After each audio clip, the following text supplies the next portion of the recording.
I've been looking for a good one. Mine just updated, so I have a lot. What about Miss Claudia has one? I'll ask, because I'm next, right? What is the difference between brain and mind? Yes.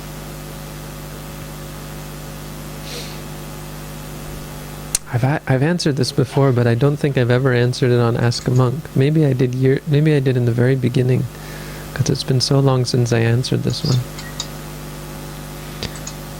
But I know I've answered it somewhere.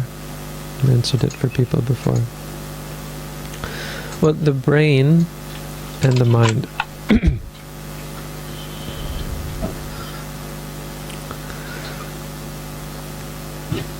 The first thing we have to there's a few things we have to understand. The first thing we have to understand is in regards to levels of reality. In Buddhism, in the tradition that I follow, there are understood to be two levels of reality: conventional reality and ultimate reality. Yeah, no, this is really the only thing we need to understand. If you understand the difference between conventional and ultimate reality, then you can understand quite easily the difference between the brain and the mind. The brain is a concept. It doesn't really exist in ultimate reality. So how does this work? Conventional reality is referring to concepts that arise in the mind. When you think of a brain, the brain arises in your mind. When you experience the brain,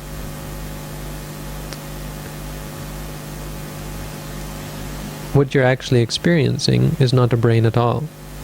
What you're experiencing is light touching the eye, right? Sound at the ear if you squish a brain and hear it squishing, smell if it's rotting, taste if you're eating brains. Monkey brains people eat, I think. If you squish it and you feel it squishy, that's a feeling. And if you think about a brain, that's a thought. It's not possible to experience brain. What you're experiencing is sight, sound, smell, taste, feeling, or thought. That's all you can experience. That's ultimate reality.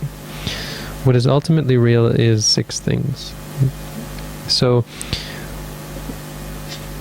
this is as far as the brain goes. The brain is something that doesn't exist in ultimate reality. It's a concept. Ultimate reality is made up of experiences. Experiences have a maximum of 2 aspects to them. Or let's say they have 2 aspects to them. The observer and the observed. That which does the observing and that which is observed. So, for example, in watching the stomach, when you sit in meditation and you say rising, falling, there are 2 aspects to the experience of it. There's the rising sensation, and there's the mind which is aware of it, or there's the awareness of it, you could say. How do we know that there's 2 things? Well, the rising and the falling occurs always, occurs at all times. Sometimes we're aware of it, sometimes we're not. At the times when we're not aware of it, there's no experience of it. So without the mind, the experience cannot arise. But if the mind goes to the stomach and the stomach is not rising, then there is also no experience of the rising. It takes both things to occur at once for the experience of rising to occur. Okay? So if by mind you mean a momentary awareness which arises and ceases with the object, then mind is something that exists in ultimate reality. If by mind you mean the mind, in terms of something that exists from moment to moment and knows this or that, knows this and then that, knows one thing after another, and is responsible for all of our knowledge as an entity, then again you're dealing with a concept. Why? Because it's nothing to do with experience. It is not experienceable in ultimate reality. Our experiences are things that arise and cease moment after moment after moment. That part of the explanation is a little bit hard to see, because ordinary experience seems to be, it's so fast that it seems to be a continuous moment. It seems that the same mind is aware of one thing after another. If you don't undertake intensive meditation, it's very difficult to break it up into pieces. If you do undertake intensive meditation for any length of time, you, even after a few days, will begin to see the arising and ceasing. You'll begin to be able to break it up into pieces and actually see that what we call mind is actually just a series of awarenesses, none of which are none of which last from one moment to the next. So either they're two different concepts, one referring to a physical entity that is experienced as seeing, hearing, smelling, tasting, feeling, or thinking. The other is a entity that experiences and is aware of all of our experiences. Or one is a concept, the brain, and the other one is the name that we give to the awareness that arises in any given experience. Either way, they're two very different things. The difficulty with this question, and the reason why people will ask this question, is a misunderstanding or a different understanding of what is meant by reality. So if you start from, not from first principles, but you start by projecting a three-dimensional space external from our experiences, which, as far as I understand, has totally been thrown out the window by theoretical physicists in general. I'm not sure about that. But if you start from that point of view, then yeah, you're looking at everything in terms of brain first, right? And so you say things like which many scientists say, mind is just a product of the brain, right? Mind is just the synapses firing in the brain.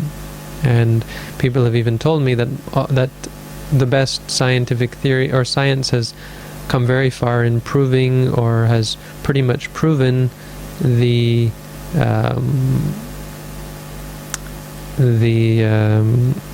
state of, the truth of, or the theory that the mind is just an epiphenomenon created by the brain and actually doesn't have any active role to play in experience. That it's just something that, like harmony that arises based on sound, or sound that arises based on vibrations, which is totally false. There is no substantial body of evidence to prove such a theory, even though again and again scientists and non-scientists alike will tend to claim that there is.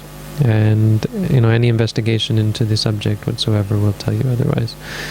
In fact, many studies and research papers show otherwise. Show that actually the mind is something very different from the brain, and show actually, for example, this study that was done on psilocybin. There was this Dutch group, and it's just one study, so it may be refuted by the next study.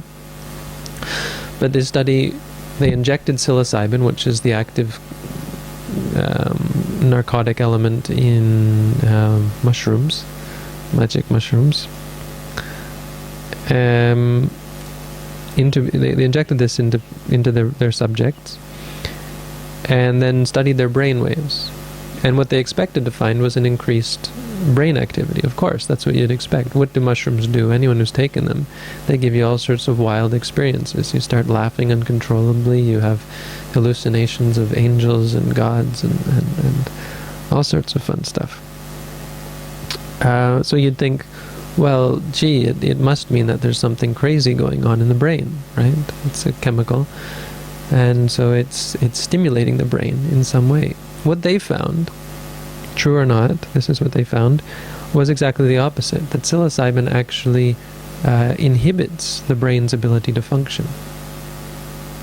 So the question is, well, if it inhibits the brain's ability to function, how is it that you actually have enhanced experiences when you're on this drug?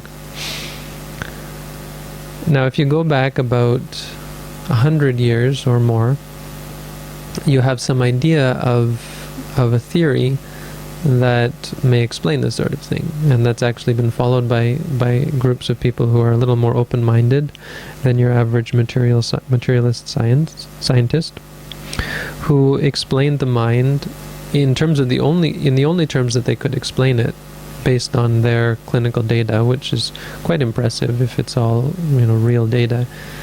That the brain is a filter for the mind. It's not the creator of the mind, but it squeezes and shapes the mind into all sorts, contorts the mind into all sorts of weird shapes, giving us all these crazy, all these crazy neuroses and psychoses and so on, and how people can. It allows scientists to tell you what chemical is causing you what crazy activity and what brain problem. What mind problem is being caused by what part of the brain. Makes them think that somehow the brain is the product of the mind, which is actually not supported by the evidence. What they found is it's a filter in this way. Why? Because when the brain shuts off, there are cases where people have out-of-body experiences, where it's not possible for the experience that they were having to have been caused by the brain. The brain was not in a functional state. It was not producing enough current to give rise to even the weakest thought, let alone the clear, vivid images that people experience. There's this Jill Taylor video, I think.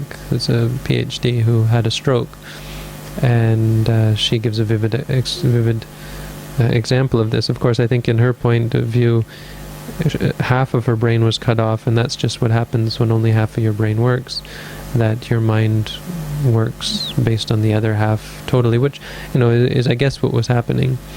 But it could be used to support the filter argument, the filter theory, that once you cut off half of the filtration, then the mind becomes so much more free and alive and non-judgmental and so on. But there certainly is no consensus on the question in the scientific community, and from a Buddhist point of view, it's all silly anyway, because the brain doesn't exist. So what are you doing worrying about where? How can you say that the brain creates experience when you have to use experience to even think about the brain? Which is a neat twist that is echoed by this PhD that I always refer to, Henry Stapp, who's a theoretical physicist. And he explains it much this way. He says, he explains quantum physics in terms of requiring the experience, which is the basic premise of quantum physics was that you couldn't begin to talk about three-dimensional space or any dimensional space. You couldn't begin to talk about physics until you took into account the experiencer. So science became reduced to a description of observations as opposed to a set of impersonal entities existing outside of experience. Very interesting if you're interested in that kind of stuff. But point being that experience is first principles. You have to start from experience. So it becomes, when you understand this, it becomes kind of a meaningless question, or very easy to answer question anyway, because or easy to see the answer to the question. Well, they're very, very different. Mind is a part of experience. Brain is not a part of experience.